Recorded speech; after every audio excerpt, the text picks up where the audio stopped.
Жылқының сорпасы бетінде қаншама май.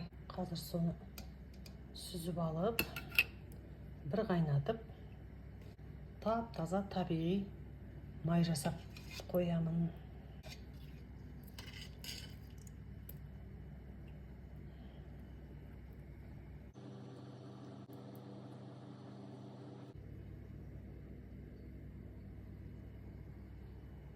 Қалған сорпаға шамалы май қосып, ши бауырсақтың қамырын елеймін.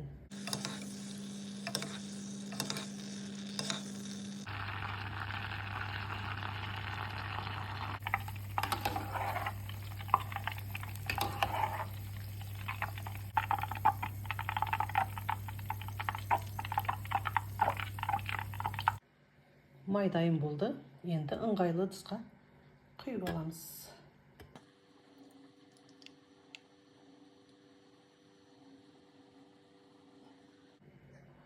Қандай тамаша.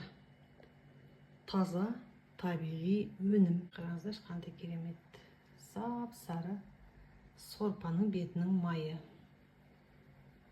Жылқының сорпасын қыздырып алдым. Енді жаңағы таза майдан қосамын.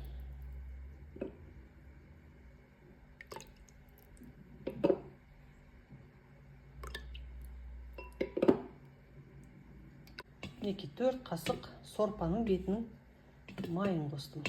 Қандай әдемі жып-жылтыр қамыр болып шықты. Қазір бетін жауып, жарты сағатқа қалдырамын. Сұйық майға тоң май салып, қазір мына жердегі туралған ши бауырсақтарды қуырып аламын.